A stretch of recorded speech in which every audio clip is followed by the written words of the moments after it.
Hey everybody, Blake T. Wild here, and welcome back to What Is of 2026. In the new year, we're sticking with DC after spending about a year and a half or so with Marvel Comics. And this is quite the DC comic to discuss. I will bet that most of you have never heard of it, let alone read it. But I think it's one of the most poignant and best Superman stories that I have ever read. I am also very into UFOs and aliens and UAPs and whatnot, and I would love to hear from any of you, the Smokettes, if you have any personal alien or UFO stories, because I love reading those. So leave them in the comments below. And before we get started, of course, this video is brought to you by my Patreon, patreon.com/Smokey'sVideos, where you get early access to videos with available movie commentaries, all of my comics, and more, and my Etsy shop, where you can purchase physical copies of all my books. Released in 2003, written by J.M. DeMatteis with art by Jamie Toligson, this is Superman, the Kansas Sighting. UFOs, strange visitors from other planets. Are they real? Do they truly exist? Or are they just the product of fevered, imbalanced imaginations? Ufologists the world over have studied the so-called evidence in thousands of cases. Many, if not most, have been explained away as natural phenomena or worse, blatant fraud. But some have defied experts.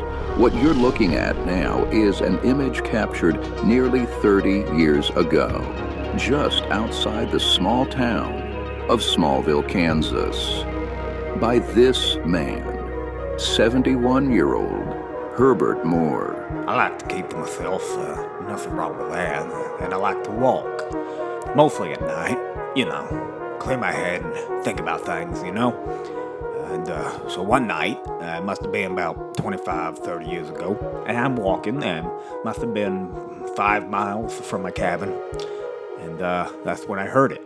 And first came the buzzing, like the biggest swarm of bees, and then was this noise, nearly blasted my eardrums, and the spaceship lit up the sky.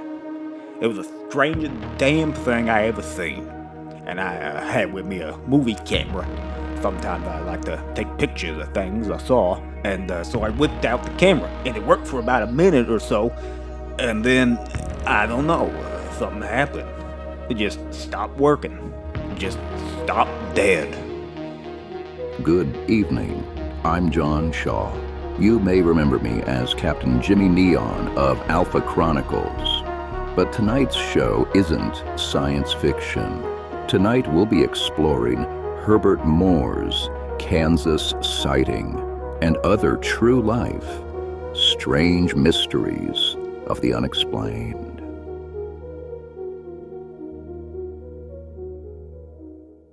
In the distant past, light years from Earth, Jor-El, oh great, it's the John Byrne version, laments the death of Krypton and the ruling class's refusal to listen to him. He readies the rocket for launch to find salvation for both his people and his son. And it erupts as a lifeline of Krypton. Then he turns and gazes down at Kal-El's light womb thing. On Earth, a woman named Laura Wright stands on her porch thinking about the son she lost 30 years ago. She watches a shooting star cascade down the night sky and heads back inside to her massive accumulation of extraterrestrial research because Laura Wright's son was adopted. Because her son was abducted. Miles away at the Kent farm, Clark asks Jonathan why he is up so late. Jonathan welcomes his son back home and tells him that Martha is at some event tonight with a bunch of her friends. Clark tells his dad that Lois is also off on assignment and hopes his dad doesn't mind that he came back home. John smiles and invites his son to sit beside him, and the smile dies back down. Clark asks what's wrong. Jonathan reveals that he's been thinking a lot about the night he and Martha found Clark. They'd only been married about 3 years and were on their way back from seeing a movie when the rocket crashed. John tells Clark he had thought it was a Russian bomb and that he was going to die right then and there with Martha. But nothing happened. Nothing but an unknowable glowing light in the field. And they found Clark's rocket, and they found their son.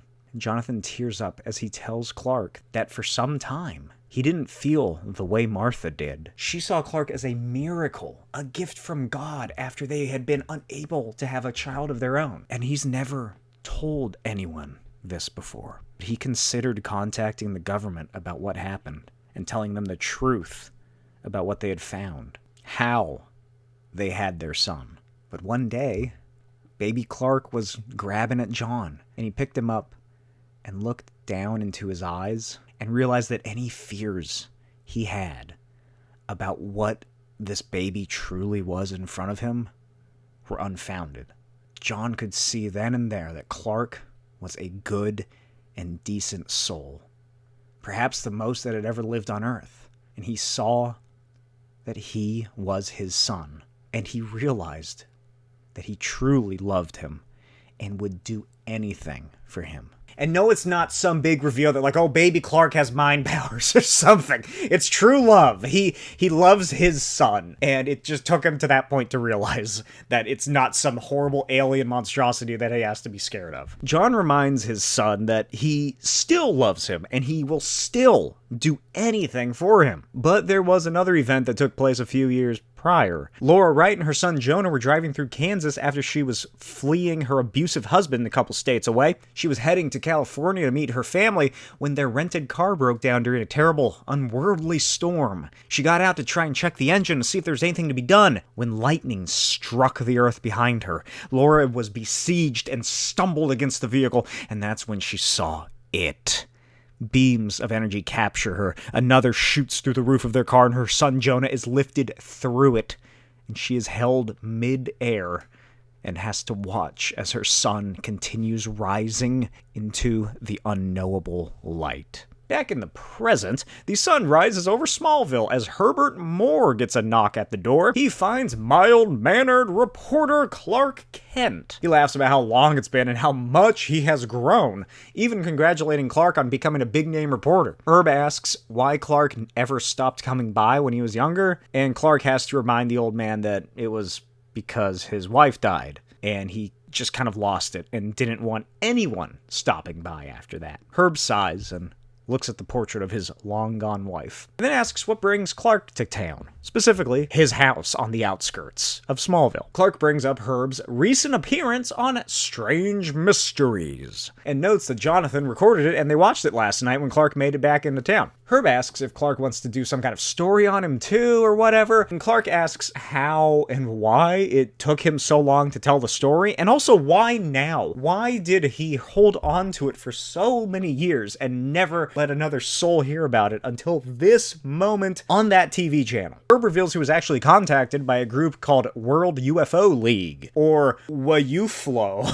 They've been nosing their way through Smallville recently, and Herb asks if John didn't tell him, because they spoke to John too. Flashback. In the distant past, Jor-El perusing the natural beauty of Earth. A primitive world, yes, but a virtual paradise. He just hopes that the human arrogance does not do to them what it has done to the Kryptonians. He also notes that the environmental conditions should enhance Kal-El mentally and biologically, protecting him from nearly any threat he might face. Then he steps through a dimensional door in the middle of the clearing and returns to his lab, where he studies two people in a tank, a man and a young boy. In the present, Laura Wright remembers what happened to her. The unknowable drift her body floated in. The super space of technology that she couldn't understand. The feeling she had that she was nothing but a lab rat for something she couldn't see or comprehend. The pain, the screaming, the vision in her eyes, and the unhearable voice in her mind that told her her son would be safe before she woke back up in her car. She tells this to Dr. Alicia Berenson of the WUFLO. The World UFO League. And Dr. Berenson reveals to Laura that there was another sighting that actually happened a few years after her own in the same area of Kansas, and Alicia thinks that they're connected. Elsewhere, Superman flies through the sky, arguing with himself that he should have gone back to his pod after speaking to Herb, but he can't bring himself to do it. He can't bring it to the forefront of his mind, and he keeps trying to avoid it. Avoid thinking about why Jonathan Kent would keep a secret like that from him. Then Clark hears something. He turns and is flashed by a blue-white light as something rockets past. He smirks because this is the perfect distraction to get his mind off of everything, and he gives chase. The ball of light explodes into the stratosphere and takes a hard right-angle turn, followed quickly by Superman. He chases after, reaching out as he rides through the tail of pure light, and just as he's about to make contact, it explodes with unknowable power and releases itself into space, disappearing into a pinhole of light lost amongst the stars. Superman is blasted back by the sheer force of the thing and plummets back to Earth. And that night,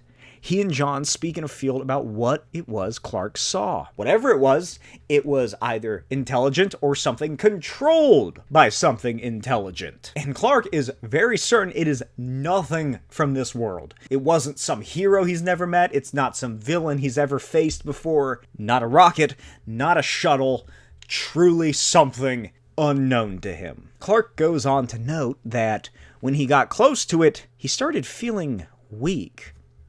Then he kind of trails off and asks why John didn't tell him about the UFO people visiting, but Pa is already walking inside. John tells Clark that they came a few months ago, asking questions about whether or not the Kents had seen anything that night of the crash. Jonathan shut him down in a kind-hearted, down-to-earth farmer man kind of way, and went about his work. But before he drove off, Alicia Berenson asked him if he's familiar with Superman. John told her who isn't. And she goes on to state that their research has found the UFO sighting in Smallville coincides with his apparent arrival on Earth. Meaning whatever it was that crashed in Smallville could have been Superman. John asks what different it makes now because, you know, he's the world's greatest hero. Alicia tells him that they simply know what Superman has revealed to the public. He is, after all, an alien life form, and everything the world knows about him might be a complete lie. And she believes that that is worth investigating.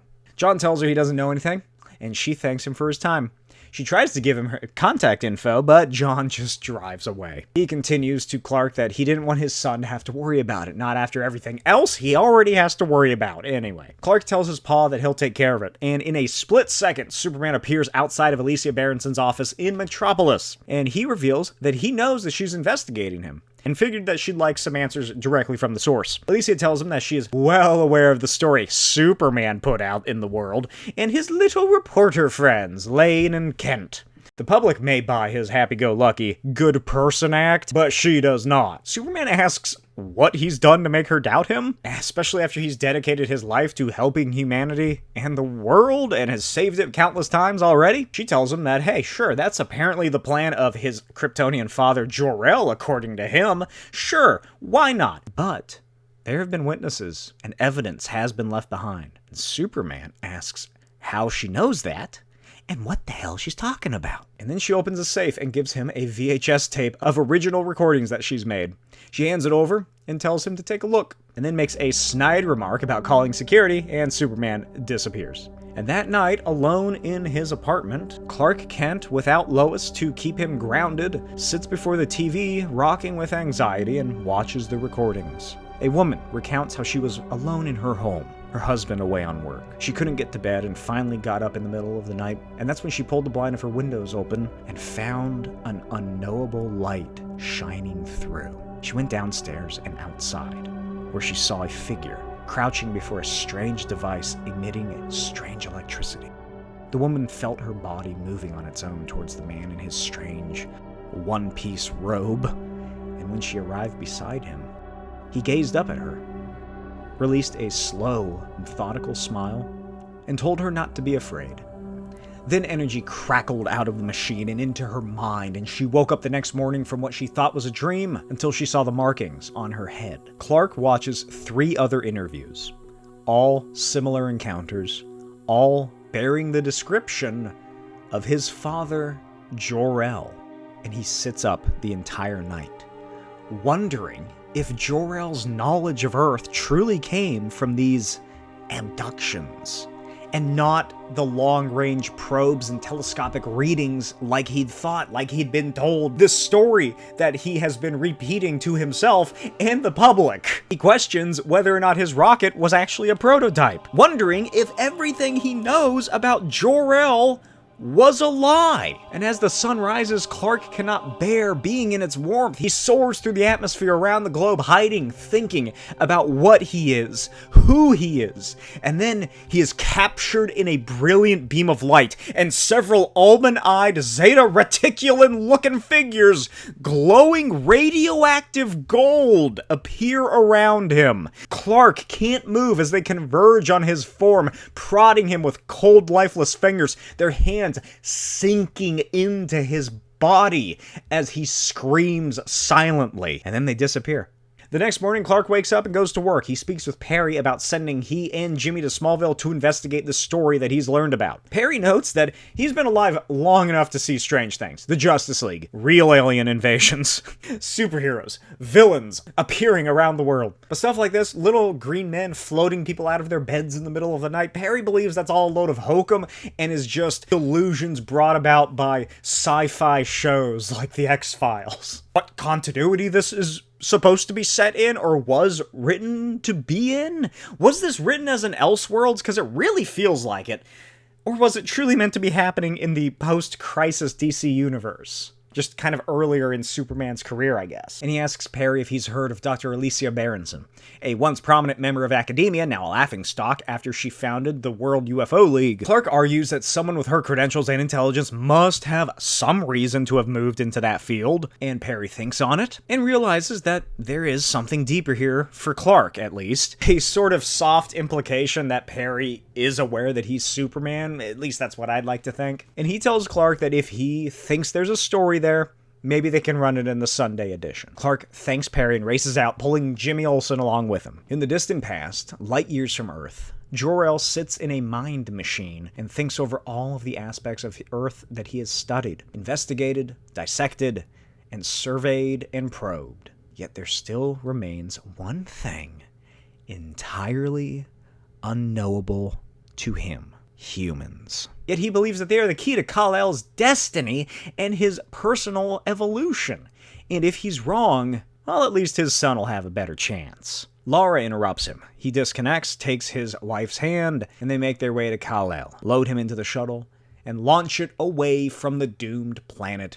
Sometime later, Clark, Jimmy, and Dr. Berenson drive in a car into Smallville. Yeah, I don't think it's really explained very well, but, Clark went to her because she's involved with all this and was like, hey, I'm writing a story on this, come with me.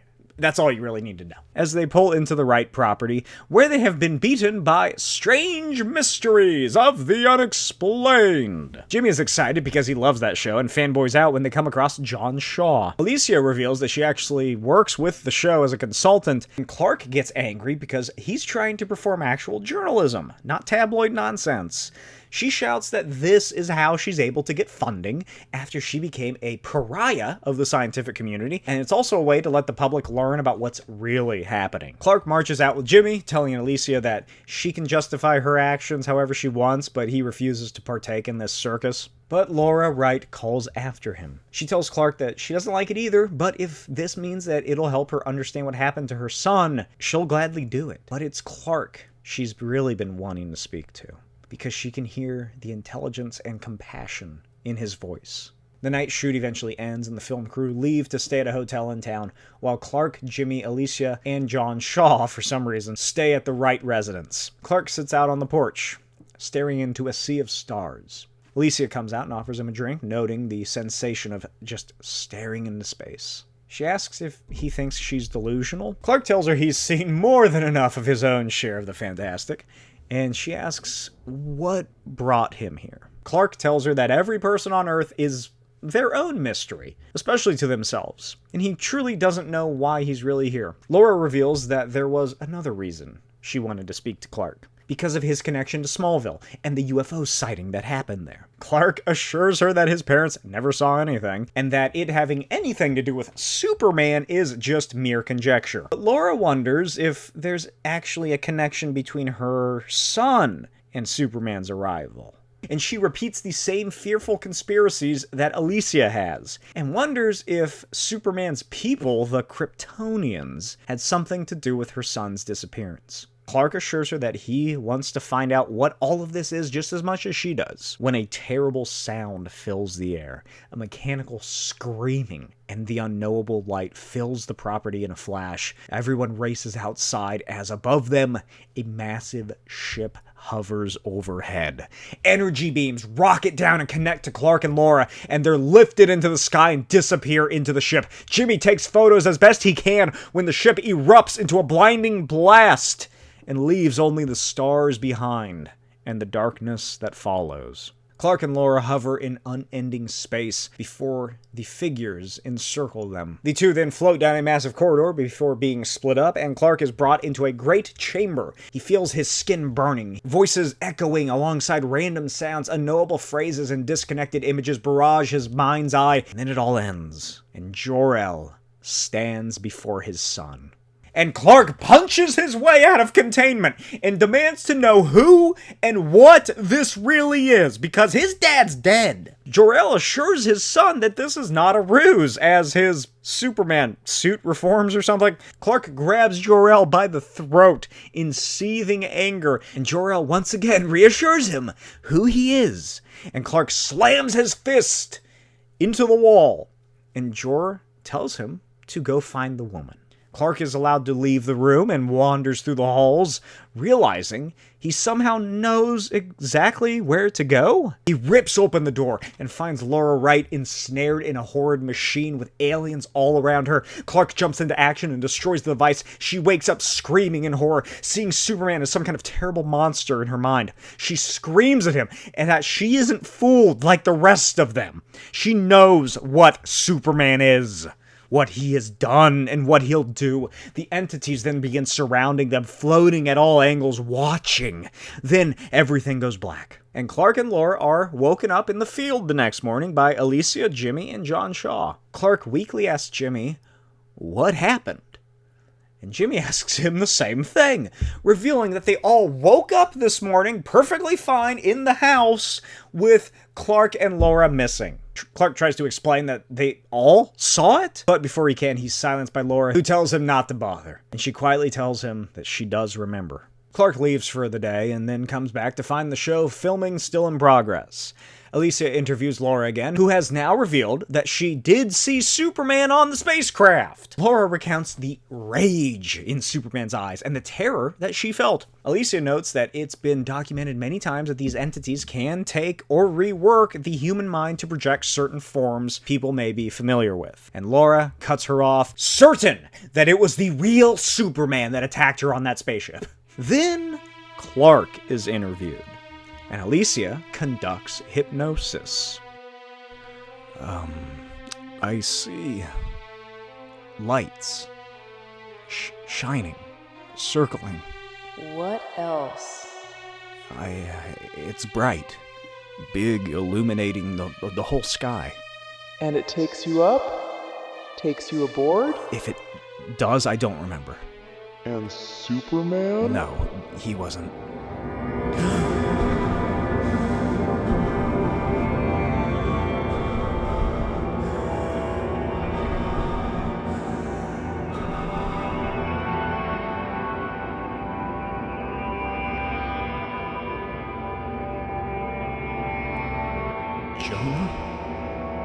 Jonah Wright? Do you give my mother a message for me? Tell her not to worry about you. Tell her it's all a dream. Beautiful. Tell her we'll be dreaming together. Very soon. Clark comes to. Laura asks if he saw her son. Clark tells him it was just hypnosis. It was nothing more than a dream. And he walks off as John Shaw smiles that this will be the best episode so far. The next morning, Martha goes to Herb's place. She asks if it was true, the recording, what he saw. He tells her he never lied. He did see it all. But he did not record it. He didn't even own a camera back then. His wife did, but he didn't take it with him. It was all made up for the show and edited to look like it's 30 years old. She asks why on earth someone as pragmatic as Herb would let people just do that? And he reveals that he has cancer, just like his late wife, and that he needed the money for treatment and medication to help with the pain. And he didn't see a problem if they just gussied it up because his story is still true. He did see those things. They just kinda visualized it for others.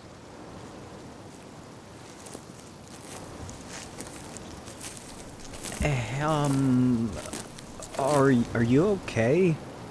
After the hypnosis thing, you seemed... I don't know, it seemed like something was wrong.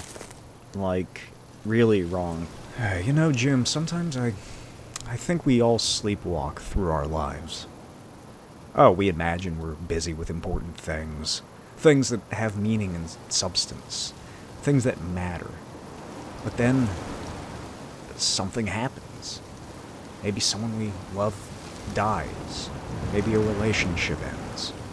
Just out of the blue. Out of the blue, we get a glimpse of the universe from a different angle. And then we suddenly understand that everything we've been doing, well, it's like we can just see right through it. Realize our lives are more mysterious, more unfathomable, more sacred than we'd ever like to admit to ourselves. No offense, Mr. Kent, but what are you talking about? I'm not sure, Jim, but I intend to find out. So, we're not going back to Metropolis tomorrow? You are. That night, Laura stands alone on her porch as Superman flies through the night sky. They each stop in place. A bright light coats their faces, and they each reply with 3 words. I'll be there. The next morning, Herb wakes up to some strange noises outside. He wanders out and finds hundreds upon thousands of people filling his property. Signs decorated, calling out to extraterrestrial visitors. Lights, logos, balloons, kites, merchandise, food, all in service to something extraordinary. And in the middle of nowhere, Kansas, Laura Wright drives her station wagon, the same that she has driven just over 30 years, to the road she lost her son. And she finds Clark Kent standing around, waiting. She glances back as she climbs out of the car, and when she looks back, Superman is before her. And it is then that she realizes who Clark Kent is. And she runs for her car. Superman super speeds before her and demands that she just listen to him. And he gazes down at her with caring, soft eyes. And now that she's with him, truly there with him, she realizes that she was wrong. He is everything people say he is, and much more. She breaks down, telling Superman that she's sorry for what she did, and said and believed. He embraces her and tells her that she's done nothing wrong and has nothing to be sorry for. He blames her for nothing and tells her this is where he was raised, by 2 good people who taught him to be a good person. No matter how much he tries to think otherwise, to believe he'll always just be a farm boy from Kansas, he is an alien. And to demonstrate it, he lifts her car before gently placing it back. He explains that there is something larger at work here, something that has drawn them both together, and promises Laura they will figure it out together. And she wonders aloud if Jonah died on Krypton or wherever he went. And maybe she's been a fool this whole time for thinking that she'll ever see him again. But Clark tells her that belief is the most important thing in life. Back at the Moore property, John and Martha rock up to find Herb sitting on his porch, rifle in hand in case anything goes down. John tells Herb that they were watching the news interviews throughout the crowds, and everyone has been saying the same thing.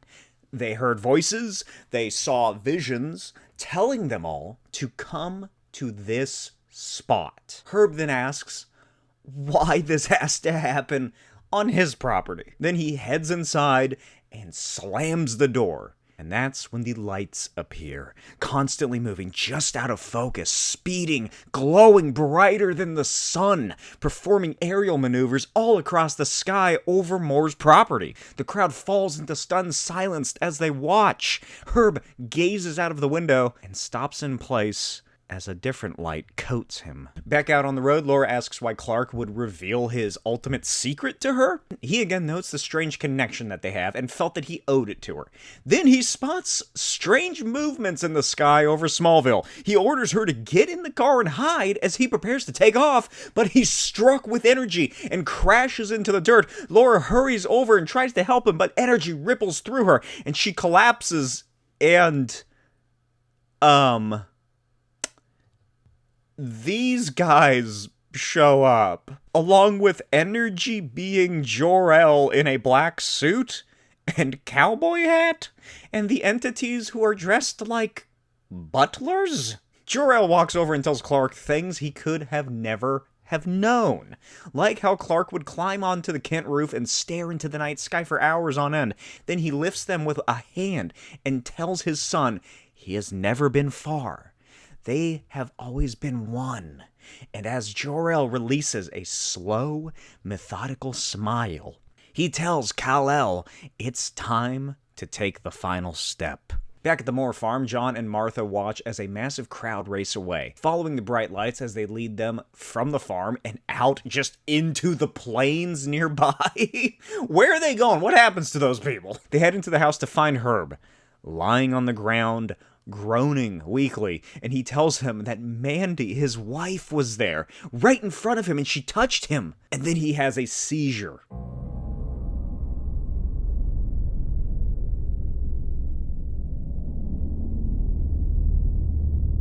Where are we? Aboard a flying saucer.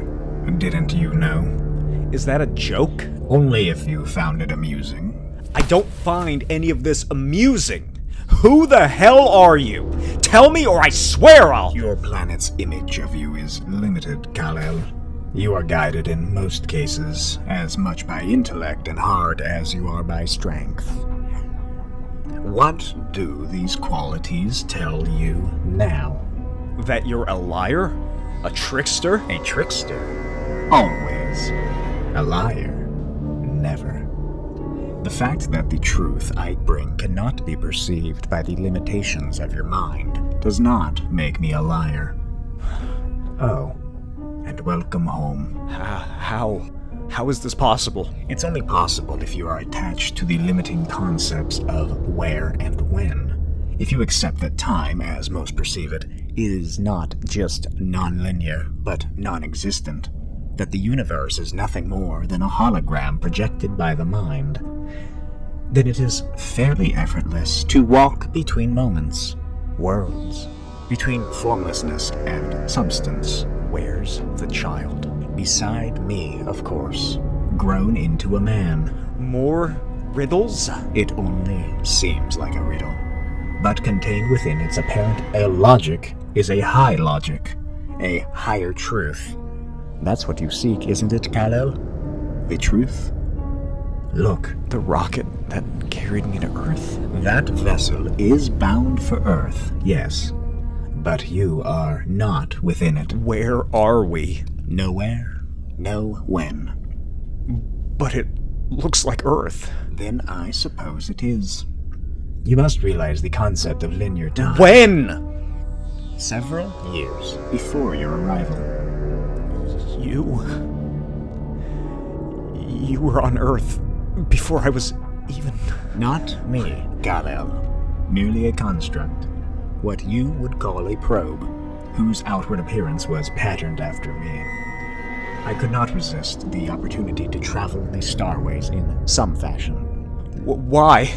What possible reason could you have? The reason? I suppose it was an act of love. I certainly did not call it that at the time. The concept of love was rejected by the people of Krypton ages ago. But to reject something does not mean it no longer exists. I erected all manner of rationalizations to explain my actions. But the fact is, I loved your mother, Lara, with all my heart. And I loved you. Perhaps I could not save my world, but I would save my son. I refused to send you to a world I did not know intimately. To sit in a laboratory, hypothesizing, theorizing, was not enough. I had to know Earth. I had to know humanity. So, my probe brought Earth here, carried humanity into my waiting arms. You monster! What did you do to these people? What did you do? What did you do in my name? My son.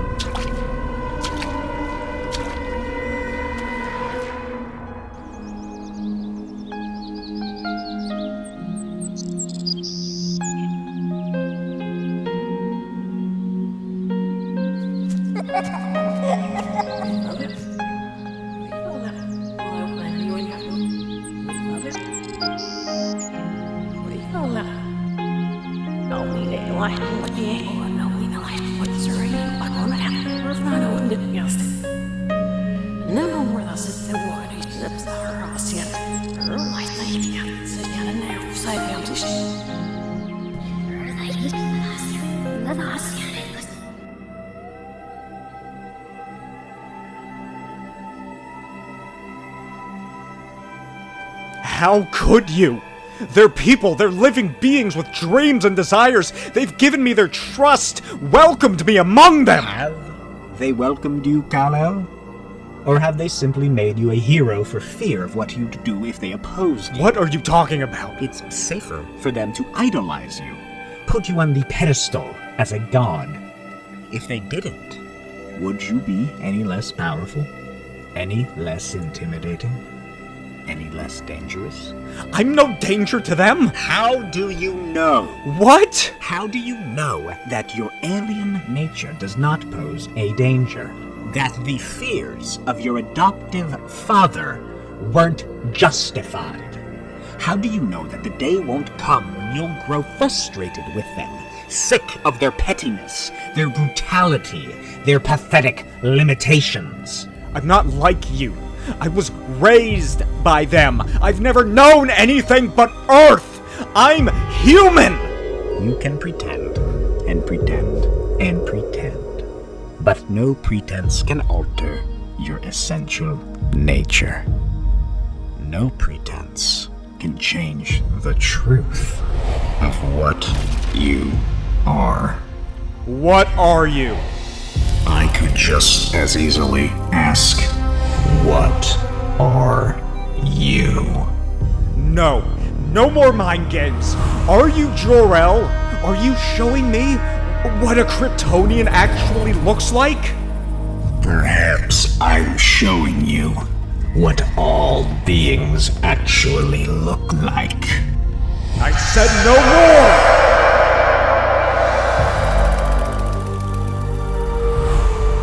more! Where are we? Call it an interface. A tunnel between your level of being and mine. More mysteries? I am not being intentionally vague, Kal-El. Your mind cannot fathom the truth as I comprehend it. We vibrate at another frequency, perceive with other senses. You're not Jor-El, are you? I am if I choose to be.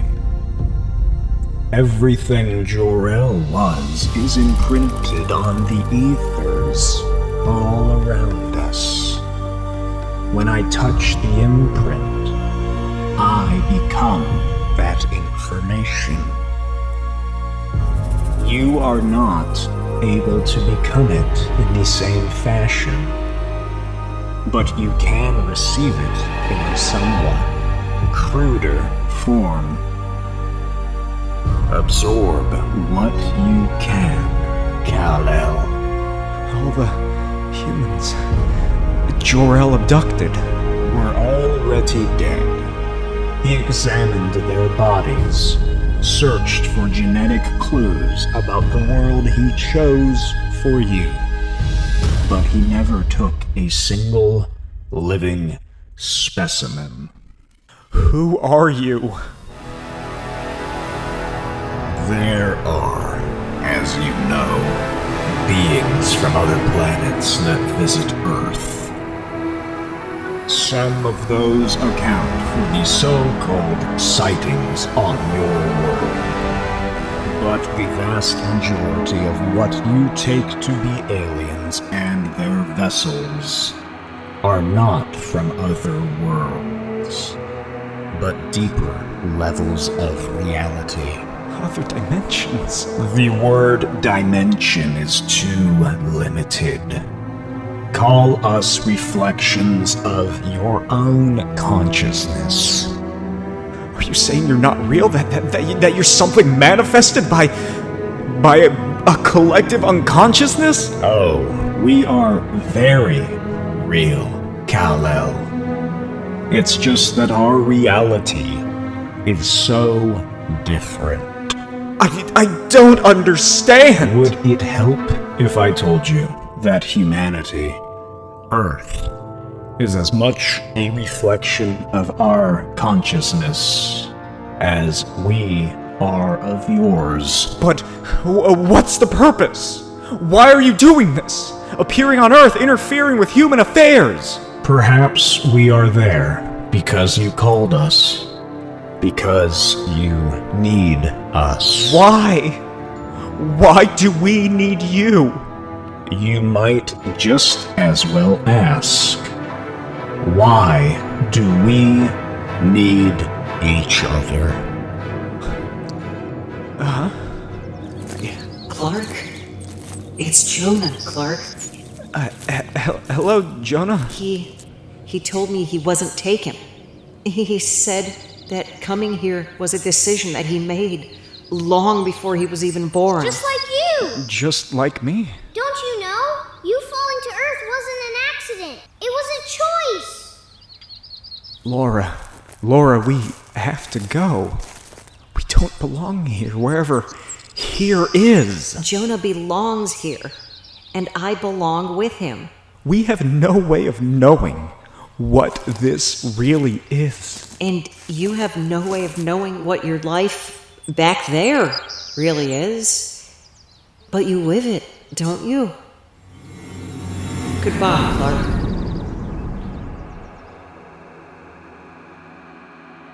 I still don't understand. Would it surprise you that we don't either? And that we are happy in our great unknowing?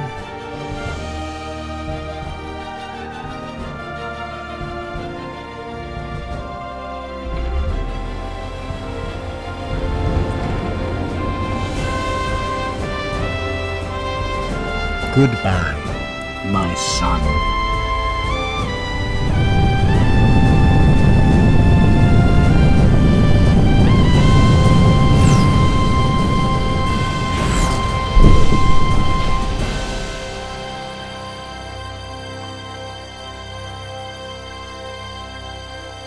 Goodbye, Father. On Earth, in the Smallville Community Hospital, hours have passed until a doctor finds John and Martha waiting in the lobby. He takes them back, informing them that Herb is perfectly fine. The tumor is gone. The cancer is gone. His organs, the ones that he's been drinking away to death, they're perfect condition. Herb greets them both and asks if he can speak to John and Martha alone. The doctor steps out and he tells them what happened. How Mandy had appeared before him. She put her hand on his shoulder, looked into his eyes, and she's the one who healed him. And then he reveals that Mandy used to be visited by strange things from other worlds. Sometime later, Superman enters Alicia's office in Metropolis. She tells him not to bother trying to convince her to trust him and prove her suspicions wrong. Superman says he doesn't think she should trust him. There should be someone who is looking at him with a healthy skepticism, because he's found he is just as uncertain about Superman as she is. But the difference is, he's at peace with it. And then he flies away. The end.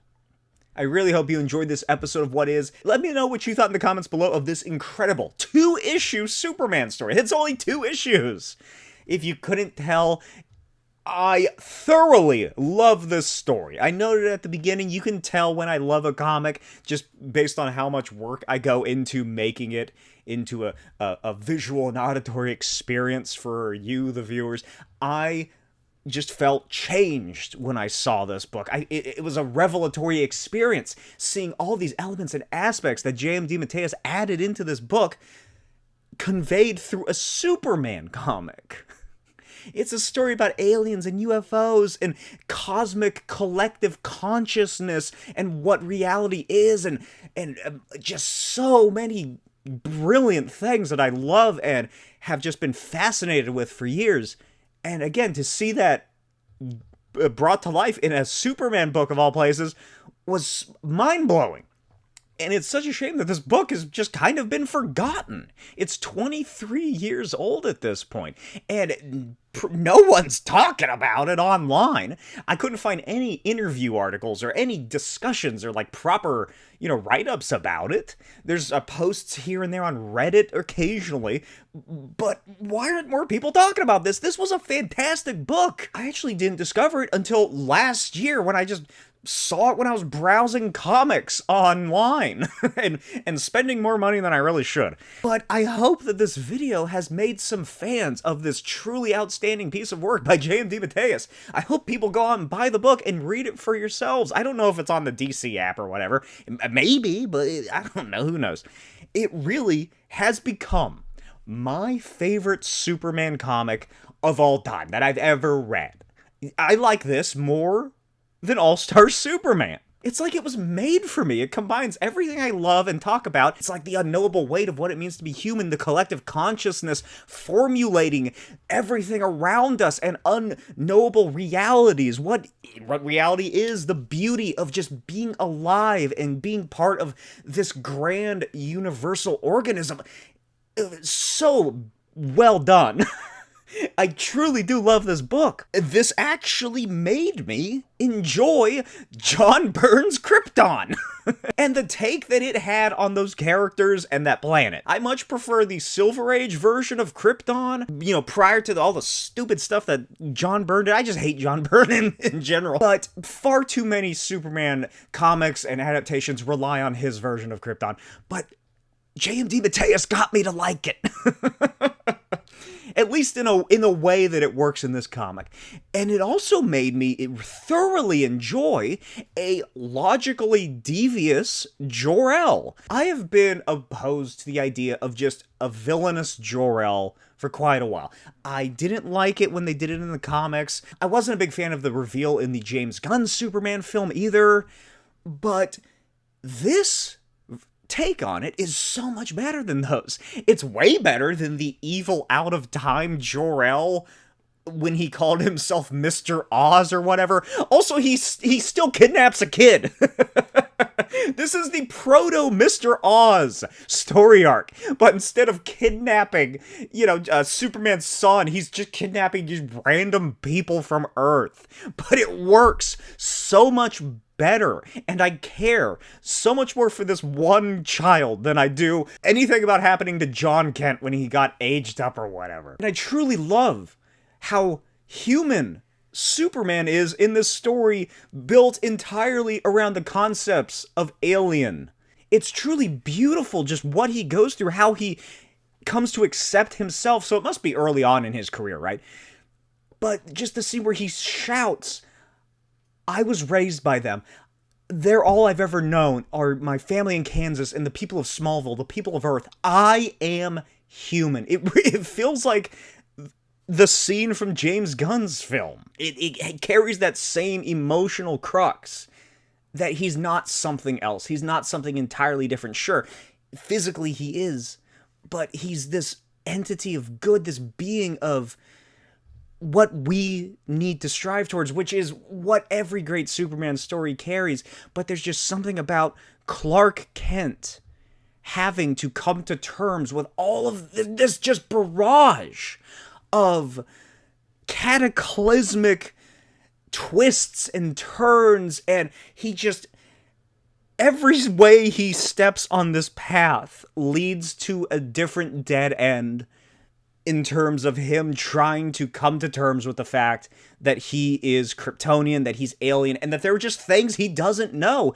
There's things that he will never know. Just like reality, just like what every person goes through. There's things that humans will never learn, will never find out in their lifetimes, but typically they're not this expansive. But that's because this is a Superman story, and the best Superman comics deal with these concerns, these worries, these thoughts and feelings that we as humans have on an everyday basis, and level of reality and thought just accelerated to the upteenth dimension because he is a Superman. This comic also sort of touches on, I suppose, afterlife and what our existence really is. Like, you know, it leans into the more star stuff. We are nothing but star stuff. Style of our consciousness being something higher, something connected to an outward system of organic consciousness and whatever possibly that means. Which is kind of where it ends up going, with Jonah having, you know, I always planned on coming here, Mom, ever since before I was born, because I died as a kid. You know, we don't really learn what happened to Jonah or how he died exactly. Just that something happened. Maybe he was like struck by lightning or something that fateful night, and Jor-El's drone got him. Or is whatever is inhabiting the universal recording of Jor-El an unreliable narrator? Probably. It seems pretty unreliable. But at the same time, it seems kind of sincere in what it says to Clark, especially at the end of the book. It even notes that it doesn't lie, but it is a trickster, whatever that means, which kind of layers into human mythology. My mind goes to the sort of idea of the various Native American myths of the coyote, who is described as a trickster, which has like negative connotations around it. But in the stories, the coyote is, for intents and purposes, a good guy. Like, it helps people. It does, you know, it does enjoy fucking around with people and whatever, but it doesn't actively search out like harm or trying to obstruct anyone or anything like that. So I love this ending because it really makes you ask, what is really happening here? Is Laura joining up with some unknowable, out-of-universe, higher dimensionality of calm and just a sea of colors and feelings and thoughts that the human brain cannot comprehend?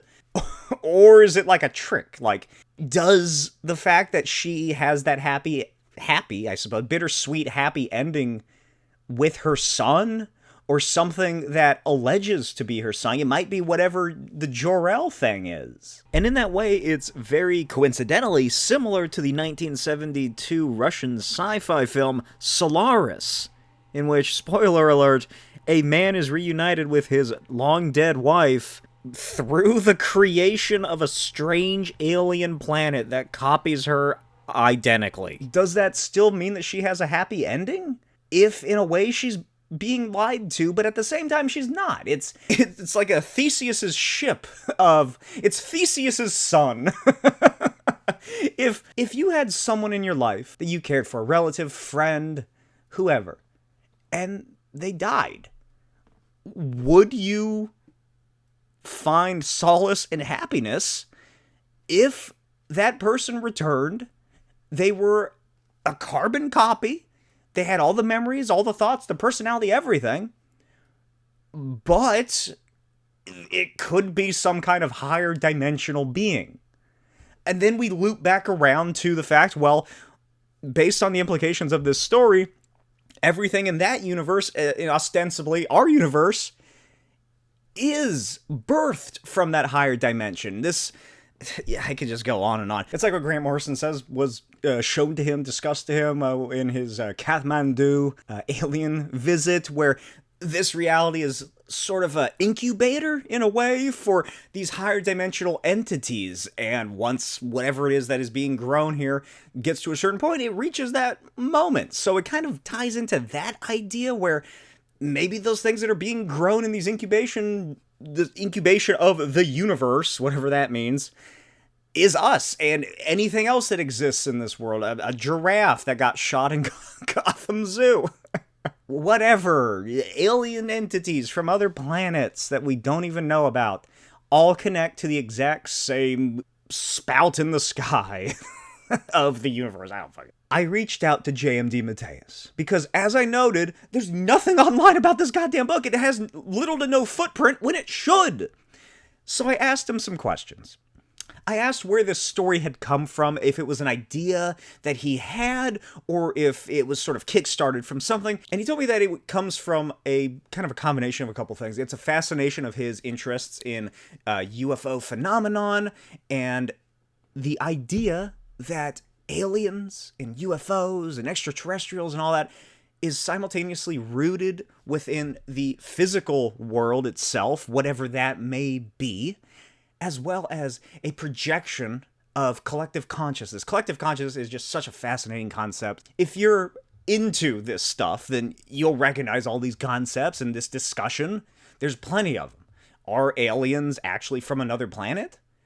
Are they some higher dimensional metaphysical entity that this is how we convey them as they come down through the temporal levels of reality? Or is it in some way an evolution of just every human's consciousness trying to understand things that we can't truly perceive, and then those ideas being cooked into something entirely new in the ovens of our minds? My next question was, if this was meant to be in the mainstream DC universe, or some kind of Elseworlds book. And yes, this was, when J.M.D. Mateus wrote it, in canon to the DC universe. It wasn't some alternate reality, or a spin-off idea, or whatever else. It's not even an Elseworld. It has never been collected as an Elseworlds. It's never been labeled as such. This book is a fully canon post-crisis comic. I don't know when in Superman's career it takes place. It does seem like it's an earlier Superman, but it is a canon book, and I love that. What brought about the quite logical conclusion to tie Superman into the world of ufology or ufoology, or however you pronounce that word. And he told me that he just loved the idea of fusing the alien of alien mythology with the alien of our beloved Kryptonian. And it just makes so much sense, right? Like, it's crazy that something like this hasn't been done before, because Superman is an alien. He's the most famous comic book character of all time. Alien abduction stories are some of the most famous stories from the past 100 years, just be they through news reports, movies, shows. How has this not been done before or since, right? And then it got me thinking, John and Martha Kent are kind of a proto Betty and Barney Hill, right? If you're unaware, Betty and Barney Hill, one of the most famous alien abduction cases in American history, maybe the history of the world, possibly. They were a couple who was out on a back road late one night when, up in the sky, they see these strange lights, and then a craft, and then they're taken. It's not too far of a difference from what happened about 20 years prior in a 1930s comic strip where a couple is driving out on a backwoods road one day and comes across an alien craft. If you enjoyed this J.M.D. Mateus story, this before further out there, higher concept idea of what existence is, I suppose, I do recommend Moonshadow as well, which is just a beautifully illustrated and beautifully written book from the 80s about it's like an autobiographical story about this man whose dad is this floating energy ball alien that impregnated his mom in the 70s or 60s or 70s, and it's just insane. I can't even describe it. But I noticed some kind of similarities between just cosmic and also like familial ideas that were presented there between the character in that book and his alien dad, and then the character in this book and his alien dad. So there's that one. J.M.D. Mateus, his bibliography is expansive, and I've never had an issue with anything that I've read of his, and that continues to be so if you haven't been able to tell. And I would like to greatly thank J.M.D. Mateus for answering my email about these questions. So for that, go and check out his website, jmdmateus.com, where it's just a very expansive blog that's been running since at least 2009. It has all kinds of links and discussions and posts on there. Very insightful, very neat to look at. And at the time that this video has come out, he has just released a new novel as well called Dark Future. It's June 1963, and Jack Spector, writer-producer of the Twilight Zone-like television series The Third Eye, boy is going to pieces, mourning a wife lost to cancer, a daughter lost to politically powerful relatives, haunted by memories of war and fiery Holocaust. But a phone call from his only remaining friend soon draws him into the heart of a bizarre experiment, hurled across time into a dark and terrible future to the bleak, hopeless world of 2023. Is it possible for a writer to rewrite the past? A dreamer to redream creation itself? Spectre will learn the answer as he searches for his now-grown daughter and comes face to face with a cosmic entity that holds the key to time, space, life, death, and a possible rebirth for all humankind. I'm not sponsored by this. I didn't get paid to do this. I just thoroughly appreciate him actually taking the time to answer my silly email for this sillier video. And the links to J.M.D. Mateus' stuff, I'm going to put it in a pinned comment as well on the video and in the description as well, I guess, just in case, to get some double stuff there. Those have been my thoughts. Let me know your thoughts on my thoughts. And I will see you all next time. Bye.